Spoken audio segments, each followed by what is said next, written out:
2-0 it would finish. Jurgen, that's back-to-back losses there for Nagelsmann. Does it bring up any concerns for you with the World Cup just a year away?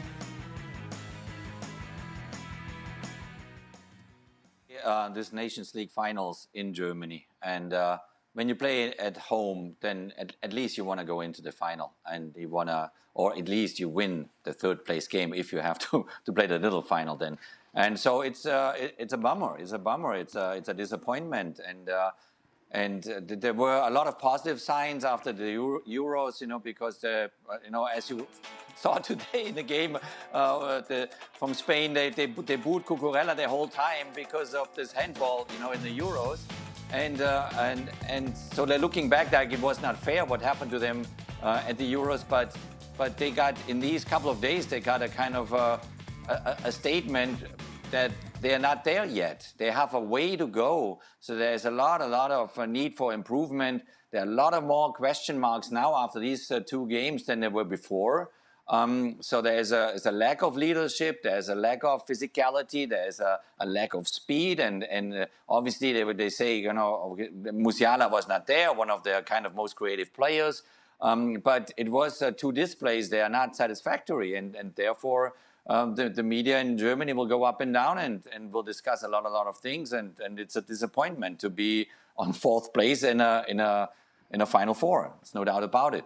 Is there a gap in quality here between a Germany side and the likes of what we've just seen in that final between Spain and Portugal?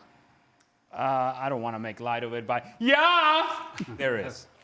And I will tell you, the most obvious position to see that is, and Jurgen is very familiar with this position, playing striker for Germany. Now, I don't want to speak for Jurgen, but not since Miroslav Klose can we look back and think and say that there has been a top-tier striker playing for Germany to score the goals consistently. We are now in the era of Nicolas Füllkrug, Nick Woltemade, who was making the debut with Germany in this last couple of games, and as good as he may be, well, he is not top tier when it comes to strikers around the world. And if they're not around, the guy who would have played, had he not been injured, would have been Tim Kleindings. We know who Tim Kleinding is, but most people out there would be like, who? Who Tim Kleinding? Who's that guy? Well, yes, starting forward for Borussia Mönchengladbach, and yet he has become the answer somewhat in the attack of Germany. Those are not names that you associate with consistent productivity. So while we're having a discussion about Cristiano Ronaldo scoring the goals for Portugal, while we're having a discussion about Kylian Mbappe scoring the goals for France, we're talking about Nicolas Füllkrug, and we're talking about Tim Kleindings, and we're talking about Nick Woltemade, and we're talking about, in the past, Timo Werner, and we're talking about, and you're looking for names until you get to Miroslav Klose, and then eventually you get to Jurgen way back when. The truth of the matter is that Germany has, to use your words, a gap in quality, not only in that position.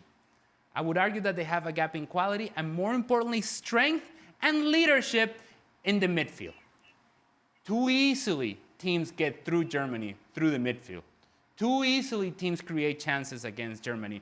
And if there was something that historically, and again, Jurgen can speak to this, that historically you associate with German teams is toughness, fight, discipline. How many times did Germany in this couple of games got stretched, got out of position, did not recover defensively, were not organized behind the ball? All those things that we associate with Germany, not quite the case right now. Jurgen?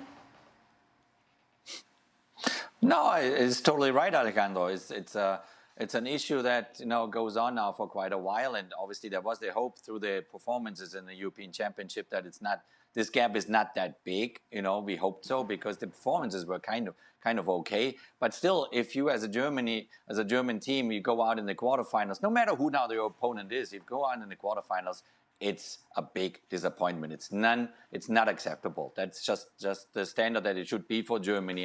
And right now, there's so many issues, not only the number 9 that we don't have on the highest quality. We rely on 2 youngsters basically going forward. That's Musiala and that's Florian Wirtz. But we don't have the same level of aggressiveness and physicality that you're used to from German teams. And we have problems in the back line, And so there's quite a lot of work ahead of Julian Nagelsmann. There's no doubt about it. But it makes the German fans worry now about the next year, leading into the World Cup. But definitely this was a lesson that they took now in the last 2 games that hopefully it was needed, but it is not going to be easy. It's not going to be easy for Germany. Frank Leboeuf, you must be a little happier given that France won this game. Yeah, a little, as you said, because I don't forget that the first half, that was a kind of a robbery when Mbappe scored, because it's been absolutely horrendous from the national team. It wasn't enough from the national team. The second half was a bit better, and they deserved to get those maybe 3 points because of the second half. But yes, they will have to readjust some stuff, to work harder, and if they want to not make the same kind of game against Spain, losing 4-0, you will have to be more solid, of course, more tuned in, and maybe at that point you can be called among the favourites of the next World Cup. You get the final say here, Stevie. Do you know, I've got to say France were unrecognisable in these 2 games. All the things that I thought about France, hard to beat, hard to play against, they were just unrecognisable the way they performed. And as Frank said, they should have been dead and buried in the first half, but they end up winning 2-0. I get it that there's a lot of injuries, but then you have to think, if you're Deschamps, well, hold on a minute, what happens if this time next year we have a load of injuries? Because the 2 performances for me that France put on, both in the semi and the third place playoff, were not acceptable if you're France. Absolutely not.